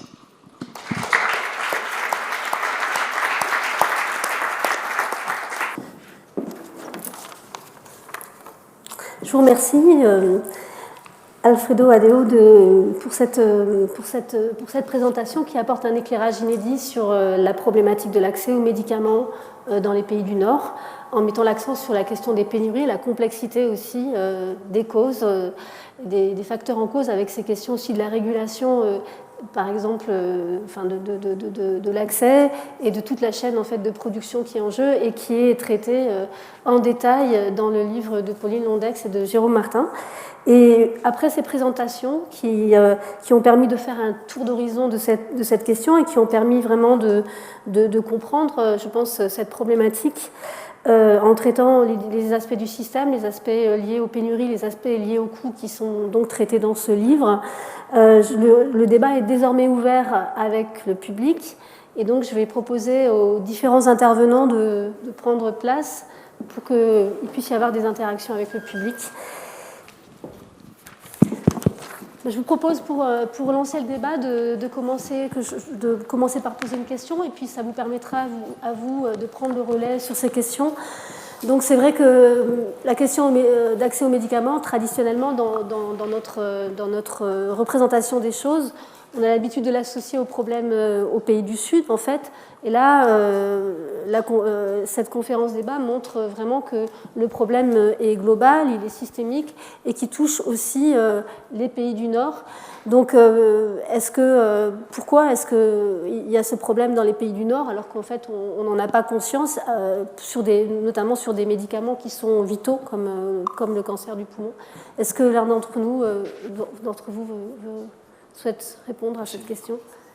Pauline et moi venons d'Act Paris, et on a mené des luttes sur ces questions-là dans les pays du Sud et dans les pays pauvres. Sur les questions du prix, sur les questions du manque de disponibilité, sur les questions de domaines de recherche, d'angle mort de la recherche. Et c'est à la fin des années 2000-2010 que des militants des pays du Sud nous ont dit « mais il faut que vous posiez aussi les questions dans vos pays à vous », parce que... Pardon ? Des militants qui sont par ailleurs dans la salle. Pour certains et certaines d'entre eux, qui sont pionniers, qui sont à l'avant-garde à la fois de la dénonciation des problèmes, mais aussi de propositions de solutions autour des enjeux de propriété intellectuelle, autour des enjeux de production publique. Bonjour Marcella. Et et donc des militants de ces pays et aussi du sud-est asiatique, d'Inde, de Thaïlande, nous ont dit poser ces questions-là aussi. La question du prix, peut-être qu'elle est invisible dans un pays comme la France ou la Suisse où il y a des protections sociales solidaires, mais en fait, elle est problématique aussi. Et on l'a bien vu que la question des pénuries, elle se pose aussi de plus en plus. Il y a derrière ça une explication systémique, c'est-à-dire que, comme on l'a indiqué, le médicament est inscrit dans des logiques marchandes, commerciales. Et là, il y a un point de vue non dogmatique à avoir, c'est est-ce que ça fonctionne ? Le problème, c'est qu'on l'a vu à travers toutes ces interventions, le droit à la santé, les logiques de santé, elles ne sont pas forcément compatibles avec ces logiques commerciales. Pour le domaine de recherche, pour les domaines de recherche négligés, la financiarisation de plus en plus forte de la recherche, on a vu le système de concentration qui a été décrit par le professeur Chapuis tout à l'heure. Donc ces laboratoires qui sont rachetés les uns après les autres, qui deviennent des grandes entreprises, des multinationales. Comment définissent-elles leur orientation de recherche ? Est-ce que c'est vraiment en fonction de besoins de population qui ne vont pas forcément garantir des revenus suffisants pour les actionnaires, ou est-ce que c'est dans des logiques plutôt à court terme de se dire je prends ça, je ramasse ça ? Ce que l'on voit donc en matière des conséquences de la financiarisation de la recherche, c'est que ces multinationales ont de plus en plus externalisé la recherche, vont aller enquêter auprès de start-up ou de recherche semi-publique ou publique pour découvrir des innovations, vont les racheter à ce moment-là, mais une fois que le médicament aurait été pas mal développé. Mais un tel dispositif, ça permet pas en fait de répondre forcément aux besoins de la population. Donc on va se retrouver avec des opportunités. Et pour vous donner un exemple très très clair, Sanofi, donc qui est cette grande entreprise soi-disant française, mais qui est en fait une multinationale, au milieu des années 2010, a revu à la lumière de ses logiques financières ses priorités de recherche, a abandonné Alzheimer jugé pas rentable, a abandonné la plupart des maladies infectieuses, parmi lesquelles le coronavirus. 4 ans, 5 ans avant la crise que l'on connaît. Donc, énormément de personnes qui travaillaient sur la recherche autour du coronavirus sont parties ailleurs, notamment chez Pfizer. Et résultat, Sanofi s'est retrouvé un petit peu démuni. Donc là, c'est une explication systémique concernant la production et les pénuries. On l'a bien dit, ce sont ces mêmes logiques de rentabilité plutôt à court terme qui ont amené les producteurs qu'on pouvait avoir en Europe ou dans les pays riches à délocaliser la production, notamment de matières premières. Le phénomène de concentration qu'on a vu sur les domaines de recherche, il s'est fait aussi sur la production de matières premières, ce qui fait que pour un même médicament, vous pouvez avoir peut-être plusieurs façonniers, c'est-à-dire des personnes qui interviennent à une étape ultérieure de la fabrication, mais vous allez avoir 1 ou 2 producteurs de matières premières. S'il y a un souci dans cette source-là, en Chine, en Inde, où il y a 80% de nos médicaments qui ont leur principe actif défini, vous n'avez pas de solution de remplacement. Toujours dans cette logique-là, en fonction des tensions, s'il y a un médicament sur une tension, la logique d'offre et de la demande va faire que le producteur va vendre ses médicaments au pays ou à l'acheteur qui vendra le plus. On l'a vu au moment des vaccins contre le Covid. Les campagnes en Europe, notamment en France, ont connu du retard de plusieurs semaines, parfois d'un mois, parce qu'il manquait des vaccins, parce que les producteurs avaient vendu les premières doses d'abord aux États-Unis, à Israël ou au Royaume-Uni, qui payaient beaucoup, beaucoup plus cher. Donc on a cette inscription-là. Donc ce que les militants des pays du Sud, ce que l'on constate en matière d'inégalité, ça revient forcément à un moment ou à un autre dans nos pays à nous, si on ne remet pas en cause, si on n'interroge pas en cause ce système-là. Si oui, je peux juste ajouter, je suis complètement d'accord.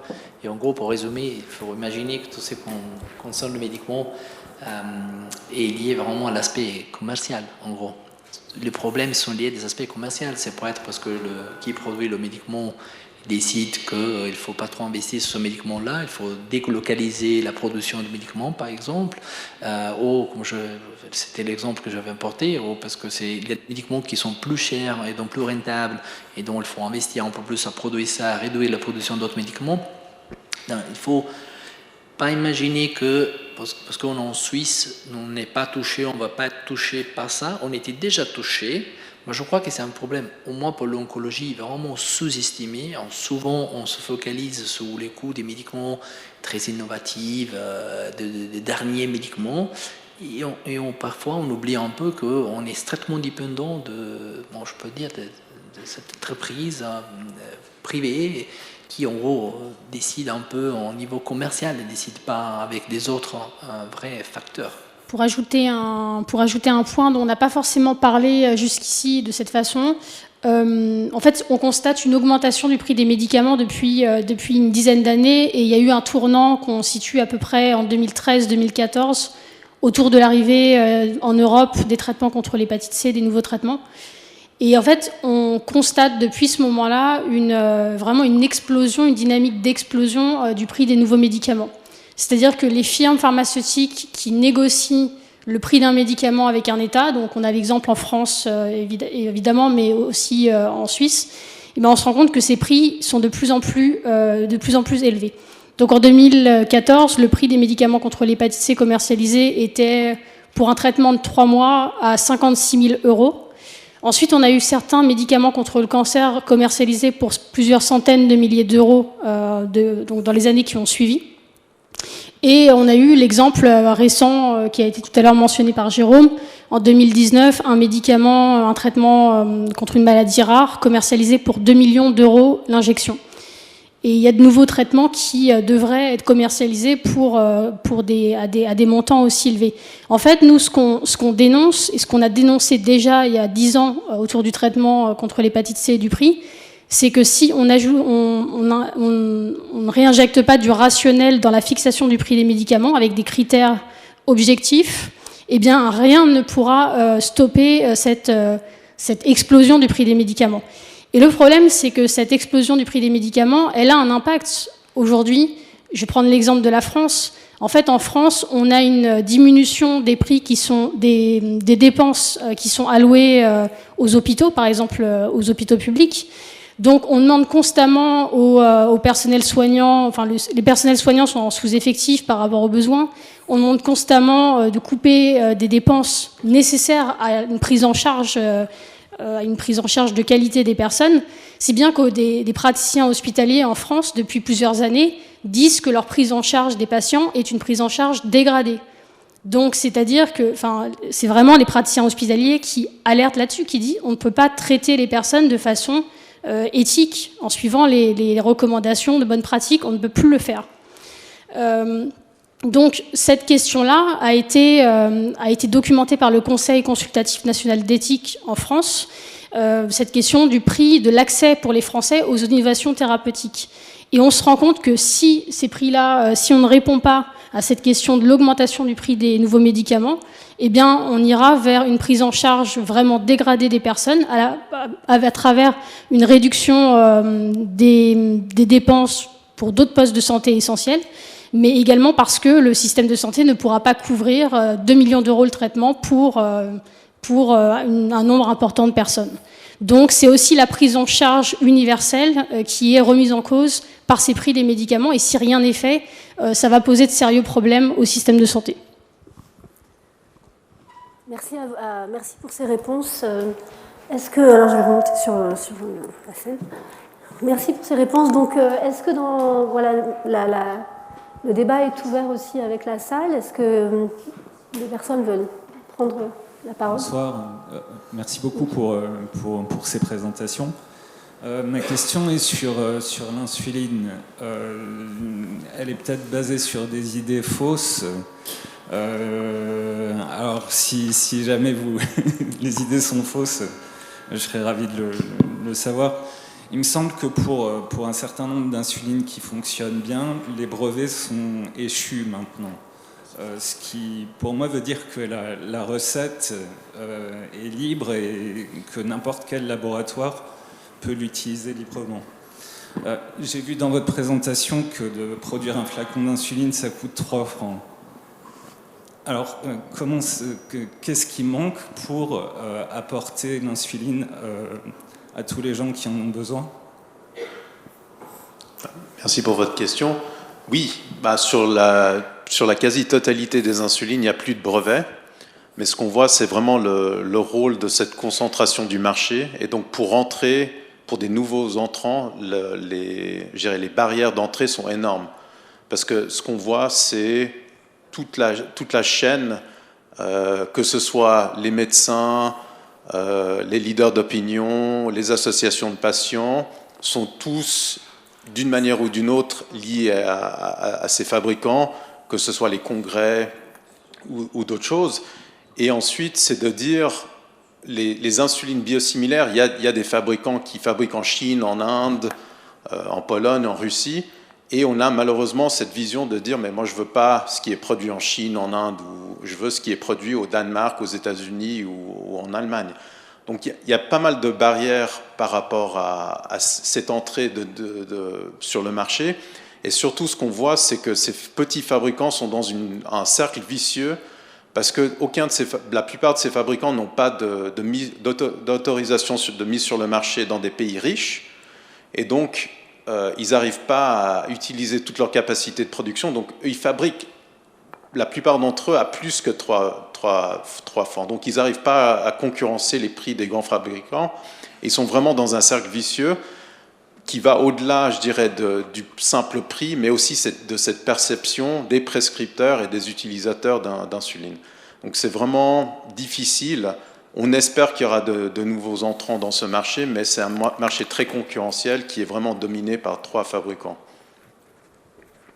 Et, il existe aux États-Unis une initiative qui a été lancée il y a quelques années qui s'appelle Open Insuline, qui vise à mettre à disposition des techniques pour fabriquer l'insuline en open source, comme il peut y avoir des logiciels libres par exemple.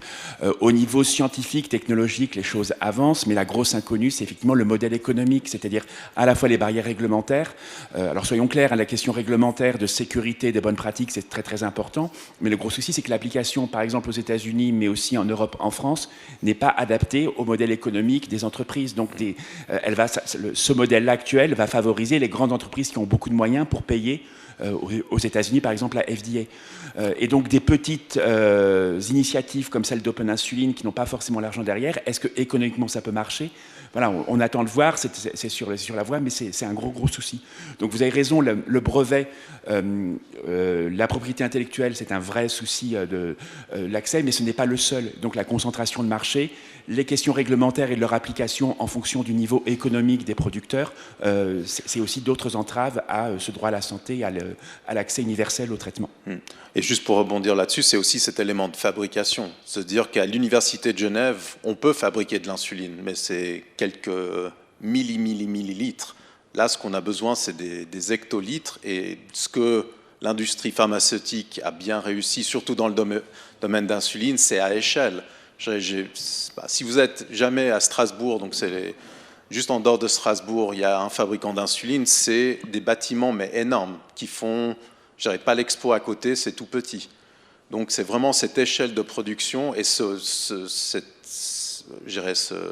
force du secteur privé, cet élément de production à échelle, et ces grands fabricants arrivent à fabriquer à très bas prix et les petits fabricants n'arrivent pas à concurrencer ces énormes usines à fabriquer de l'insuline.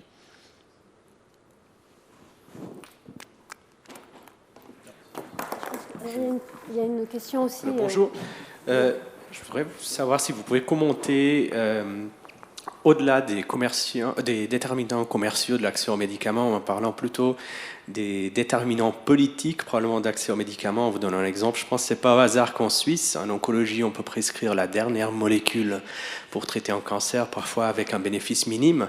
En même temps, un fumeur de 45 ans qui a fait déjà un infarctus du myocarde, on l'envoie pour une consultation pour arrêter de fumer. La consultation, elle est remboursée, mais par contre, tous les traitements, ils ne sont pas remboursés. Ça veut dire qu'il y a un choix politique derrière ça et probablement peut aussi moduler l'accès aux médicaments, et dans les pays riches, par exemple. Est-ce que vous voulez commenter ça? Merci José pour ta question très simple, à laquelle je n'ai pas une vraie réponse, dans le sens que c'est clair que nous, on doit...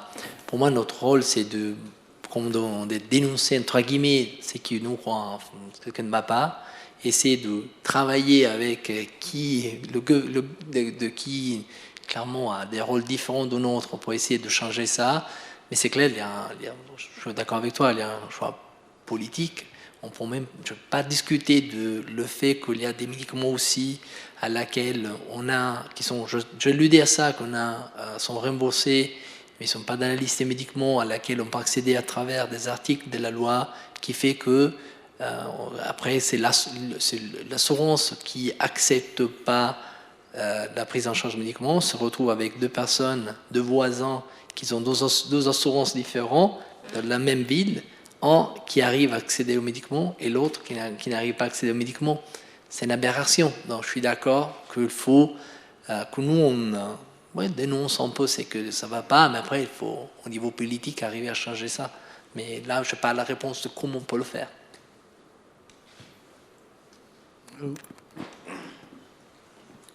Je peux y aller? Oui.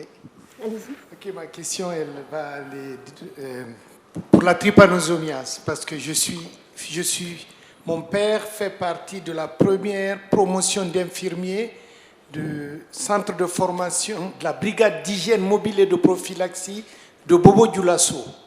Donc mon père, deuxième promotion des infirmiers africains qui ont été formés pour délocaliser la médecine française sur le terrain, parce que les indigènes, ils mouraient de la maladie du sommeil et des grandes endémies, donc on a délocalisé, mon père fait partie. Je suis né et grandi dans des léproseries et on appelait mon père le tripano.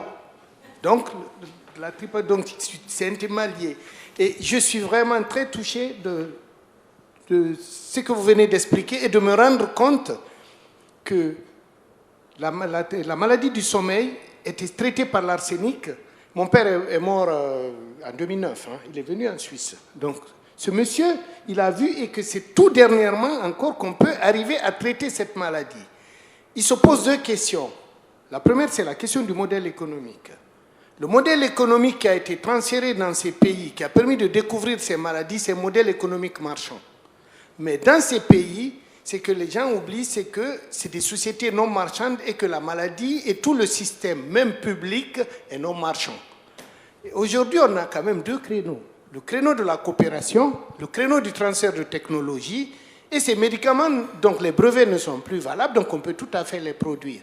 Est-ce qu'on ne pourrait pas interroger la solidarité internationale pour pouvoir produire ces médicaments dans des sociétés non marchandes, parce qu'il n'y a pas de profit à faire, pour pouvoir résoudre un problème de santé publique?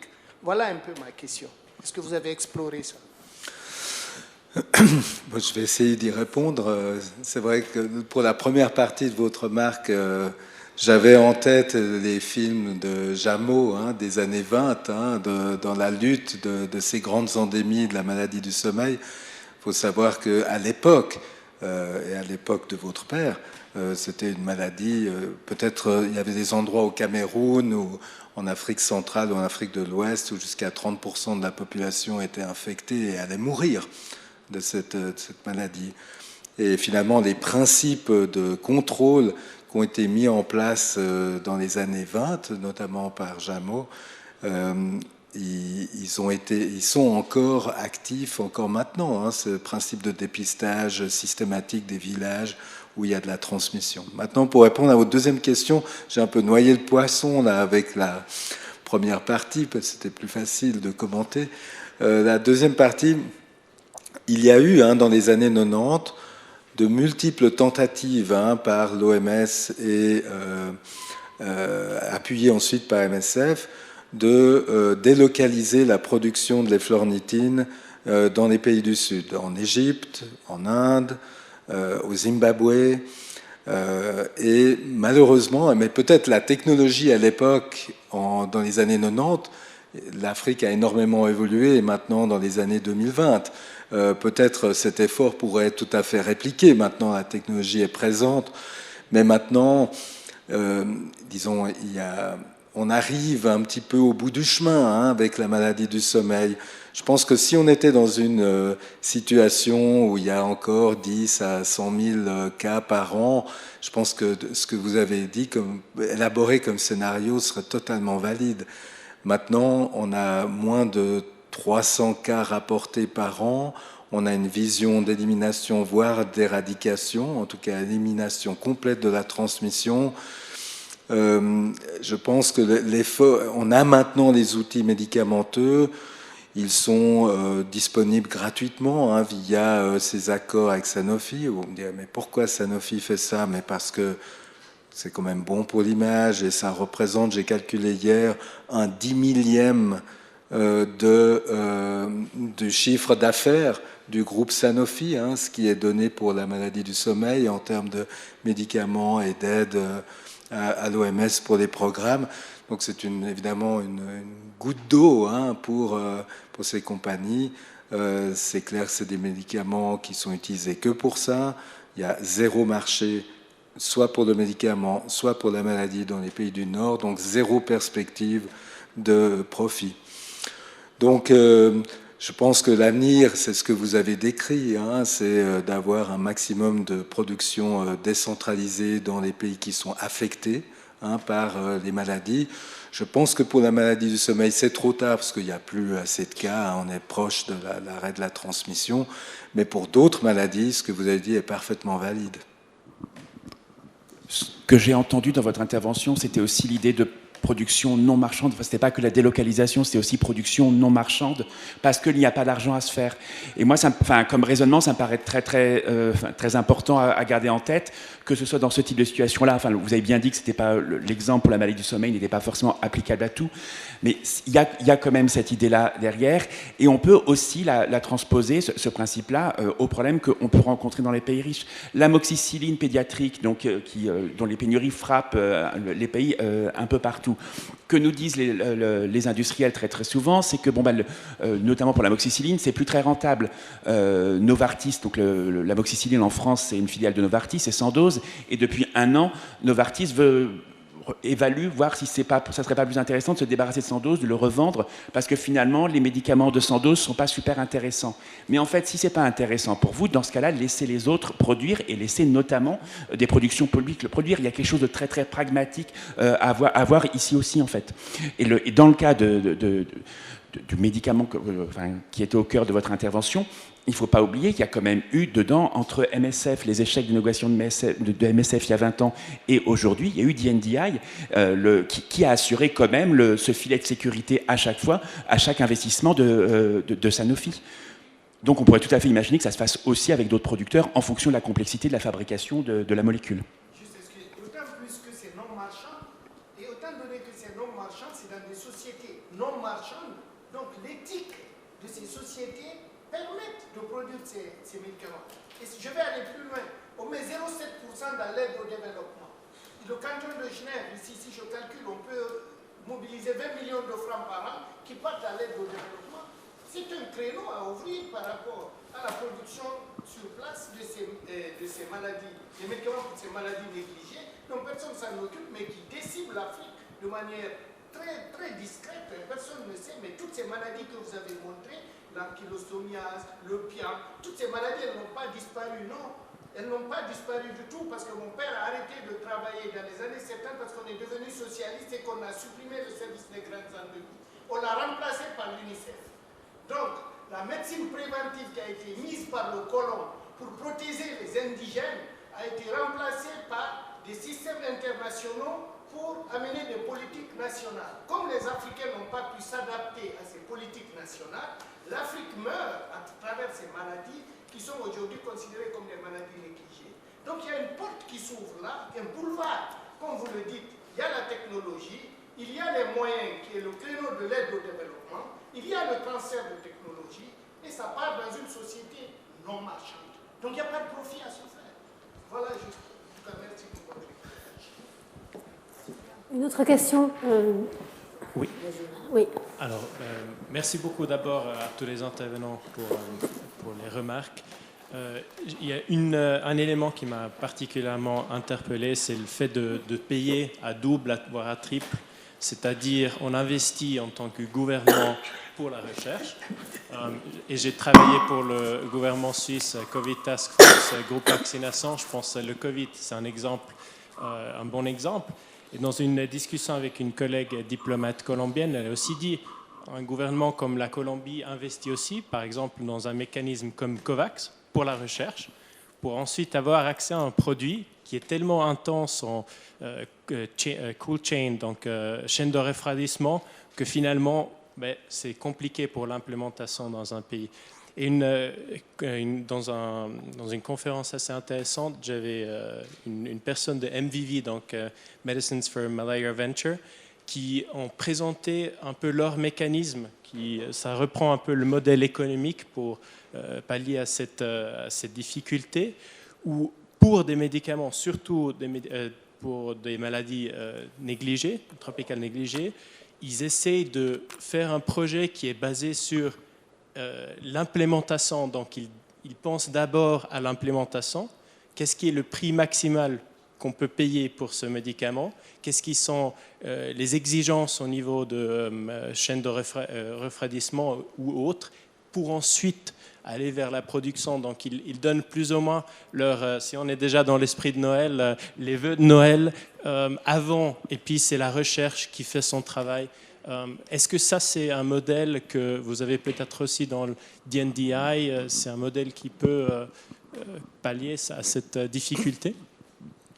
Alors, oui, c'est ce qu'on appelle dans le jargon le Target Product Profile, hein, le profil souhaité du médicament qui prend en compte ce que vous avez décrit, hein, le prix maximum, le type de conservation, et c'est clair qu'on peut même dessiner, disons, un plan A, vraiment ce qu'on souhaiterait en premier, mais ce qu'on accepterait comme alternative. Donc souvent, les Target Product Profile ont plusieurs colonnes, et c'est sûr que c'est une étape importante dans le développement de médicaments, souvent des groupes d'experts qui se rejoignent, et puis qui sont... Et ces TPPs sont un guide, en fait, pour ensuite les développeurs de médicaments, parce qu'ils savent, voilà, quel est l'objectif, à combien de personnes on s'adresse, quel va être le prix maximal de vente, si possible, le plus bas évidemment possible pour cet ensemble de maladies. Ça doit être un produit qui se conserve à l'air ambiant jusqu'à 40 degrés pendant une période la plus longue possible. Bref, il y a toutes ces catégories qui sont définies et qui servent de guide. Donc en effet, c'est maintenant, je vois pour la plupart de ces maladies tropicales négligées, c'est une étape maintenant qui est franchie.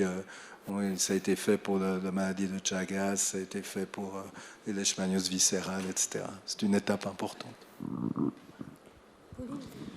Peut-être un élément, pour insister sur un élément, donc on a vu avec l'exemple de DNDi, l'exemple des maladies tropicales négligées par la recherche, et on voit notamment l'importance d'un modèle comme celui de DNDi pour y répondre.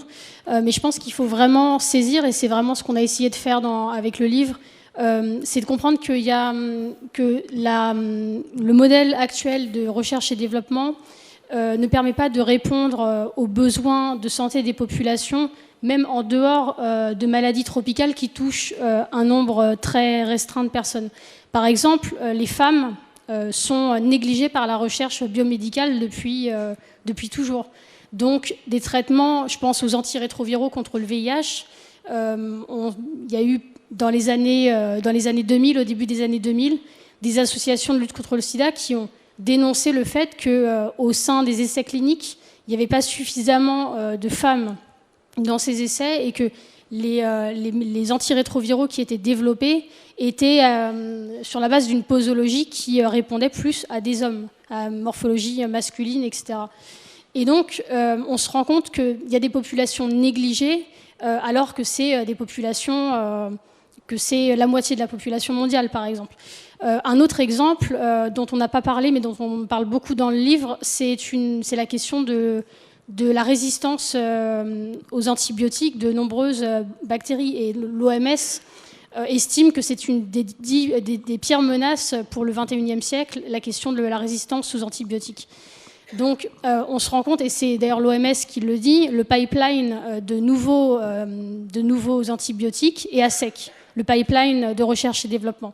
Donc les antibiotiques dont on disposait pour, par exemple, réaliser des interventions chirurgicales de routine seront compromises parce que les médicaments qu'on utilise comme les antibiotiques ne fonctionneront plus. Donc, des avancées médicales importantes pourront être mises en question par l'absence de nouveaux antibiotiques. Donc, voilà, peut-être simplement pour insister sur ce point-là, le système actuel de recherche et développement a un impact aussi pour d'autres aspects des médicaments dont on a besoin. Et je voudrais insister sur un tout dernier point, sur les pénuries de médicaments, un point que Jérôme a soulevé tout à l'heure. Donc c'est vrai qu'on entend beaucoup les multinationales pharmaceutiques dire nous abandonnons la production de tels médicaments anciens parce que le prix est trop bas. Mais c'est vraiment pour ça qu'on dit qu'il faut que le secteur public assure cette production. Parce que si ça n'intéresse pas les industriels, après tout, on peut les comprendre. Après tout, ils préfèrent produire des médicaments qui leur apporteront plus d'argent, etc. On peut les comprendre. Mais dans ce cas-là, il faut qu'il y ait une continuité des soins qui puissent être assurés par le public. Donc, pour nous, ça paraît, plus les pénuries de médicaments augmentent, plus il nous paraît clair que le public doit prendre la suite de cette production. Merci pour cette intervention. On va prendre deux dernières questions avant de clore le débat. Donc allez-y. Voilà, merci beaucoup. D'abord, c'était magnifique comme conférence et le livre, je vais le lire avec attention. Vous savez, l'accès aux médicaments, c'est un vieux débat. Depuis 2 décennies qu'on en parle, mais on n'a pas encore trouvé vraiment une solution parfaite. Et vous avez parfaitement parlé de prix, c'est vrai qu'il influence sur la disponibilité, mais aussi un autre aspect que vous ne l'avez pas dit, malheureusement, il encourage la contrefaçon, qui est un fléau terrible, voilà, en Asie du Sud, en Afrique, surtout au Nigeria. Et là, voilà, quelles sont les solutions? Les paysans, mais voilà, comment on dit, market, disons, faire à différenciation de prix selon les marchés, ce qui existe par exemple en Europe. Ça veut dire que certains marchés sont moins chers, donc on peut permettre ça, voilà, pour d'autres pays. Et puis importation parallèle, ça veut dire que dans un pays où là, ou bien donner la licence au pays où il peut fabriquer à moindre coût. Bon, tout ça, ça revient à quoi? À brevet, à propriété intellectuelle. Et là, quand on revient, quelqu'un très bien, un professeur avec très élégamment, que question de le rôle des gouvernements. Bien sûr que les gouvernements ont un rôle très important. Un exemple en a, au mois de mai-juin dernier, que les pays, dans le cadre de l'OMC, Organisation mondiale du commerce, ils ont pu se mettre d'accord de faire un waiver pour les brevets concernant le Covid. Donc, là, les pays qui peuvent fabriquer, c'est l'Inde, la Chine, et l'Afrique du Sud et le Brésil, à moindre coût. Donc, là, voilà. Là, il y a question d'importation parallèle. Vous voyez, donc ça veut dire qu'il y a des solutions, mais évidemment que d'un autre côté, il y a une recherche formidable qui se passe par les grandes pharmaceutiques, et vous le savez très bien, mieux que moi, que le délai, c'est 20 ans. 20 ans est très court. Et donc pour la récupération de l'investissement, il reste maximum 10 ans, peut-être, même parfois 5 ans. Donc, vous voyez, et là, il y a voir tout ça. Merci beaucoup de votre attention.